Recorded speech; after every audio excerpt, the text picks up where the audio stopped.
technology in our everyday lives. It is becoming more and more prevalent in today's society. But are there negative side effects to using more technology and getting rid of books? We have quickly seen the word progress from writing letters and sending telegrams to being able to send a message over a phone in less than 2 seconds. As technology continues to grow, as well as increased social media usage, we are seeing less and less people reading for entertainment and for information.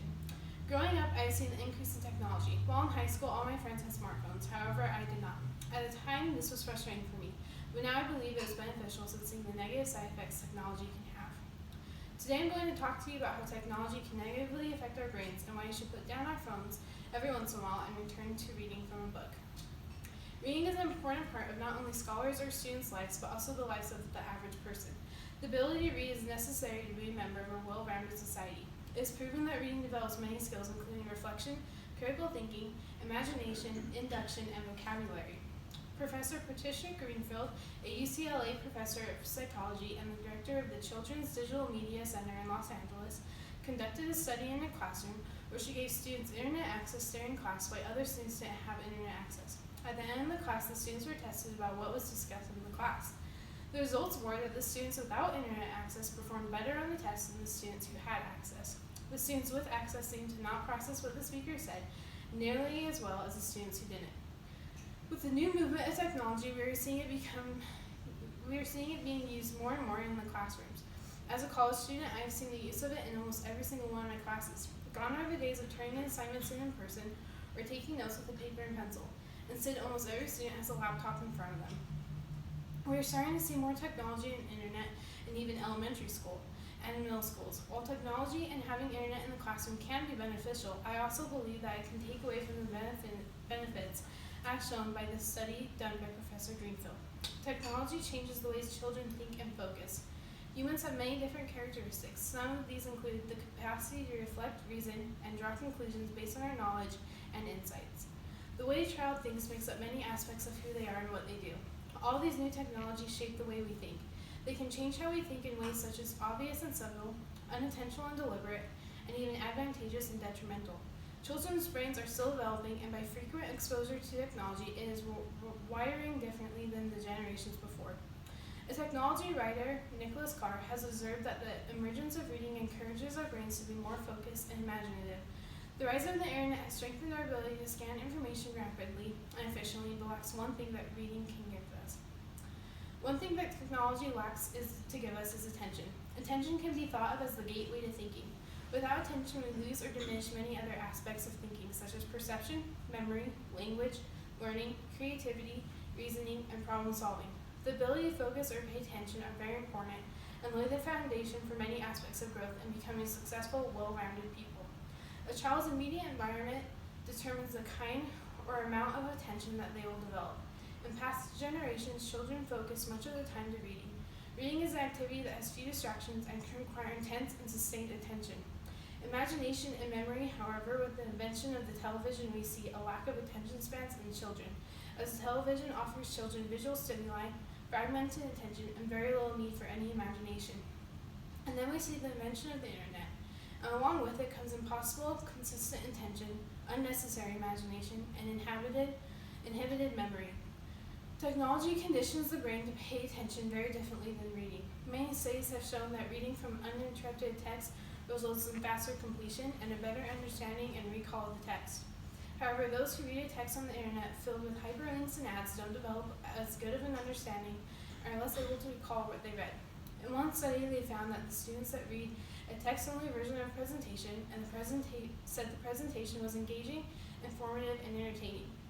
And those that watched the presentation that included video didn't find it as informing or engaging as their classmates. This shows that we are able to gain more from reading from text than we are from moving towards a more technology-innovated school. Reading provides us with skills that we can't get from a computer screen. Similar to how technology affects a child's attention span, it can affect the way a child feels or emphasizes. A study published in the journal Computers and Human Behavior found that 6th graders who went 5 days without exposure to technology were significantly better at reading human emotions compared to kids who had regular access to phones, televisions, and computers. They sent one group of kids to an outdoor education camp where they had no access to electronic devices. The other group continued on with their normal lives. At the beginning and end of the 5-day study period, they showed both groups 50 images and asked them to identify the feelings being modeled. They found that the students who went to the camp scored significantly higher than those who continued to have access to technology. Greenfield, a professor at UCLA, said, "A lot of school systems are rushing to put iPads into the hands of students individually. I do not think they've thought about the cost. This study should be, and we want it to be, a wake-up call to schools. It is important that students and children are able to receive an education that will give them the skills needed to be a successful adult. A school that takes away books and reading and replaces it with screens takes away an important part of education, and it can have damaging results in the future." Although it is not only children that we are seeing the effects of replacing reading with technology. In the last few years, reading for pleasure among Americans is declining rapidly. Reading books requires effort, concentration, and attention, but gives you thoughts and feelings you can't achieve through a screen. While people who spend multiple hours a day working on a computer or staring at their phones often feel that they have been reading all day, however, what we read online, such as emails, news, books, musical reviews, short articles, and more, is a pathetic alternative to literature. Oftentimes, what we read on the internet has only been written in the last 10 years. Because of this, we are missing out on the stimulus to and the fruit of thoughts and feelings. Without reading great literature, our society will become less attentive, more self-focused, and less educated. It is time for a return to reading. It is also believed that people reading on a screen read slower, less accurately, and less comprehensively than they do on paper. Modern screens and e-readers can fail to accurately recreate certain experiences of reading on paper. Many people even miss the tactile experiences that come with reading on paper. Screens can also drain more of our mental resources, or reading on them make it harder to remember what we have read, as well as comprehend it. However, it's not only that, but it's also the attitude people have about reading on screens. A parallel line of research focuses on how many people approach computers and tablets with a state of mind that is less conducive to learning than the one that they would bring to reading on paper. There is a certain physicality in reading that makes reading on paper more constructive to learning, remembering, and comprehending what you read. The reason reading on paper is different from reading on a screen is because we often think of reading as a cerebral activity concerned with the abstract. This includes thoughts, ideas, themes, metaphors, and motives. However, our brain regards text as physical objects. In most cases, paper books have a more obvious topography than on-screen text. You are able to hold it in your hands and see the book from beginning to end, and read the whole text without losing sight of it. It's these features of a book that make it more easily navigable and to form a coherent mental map of the text. Most screens and e-readers don't offer that intuitive navigation of text, and it inhibits people from mapping the journey in their minds of what they have read. Because of this, people are less likely to remember what they read, how much they have read, and truly understand what they have read. Overall, I believe that while technology is amazing and will continue to advance in new ways, reading a book the old-fashioned way is more beneficial.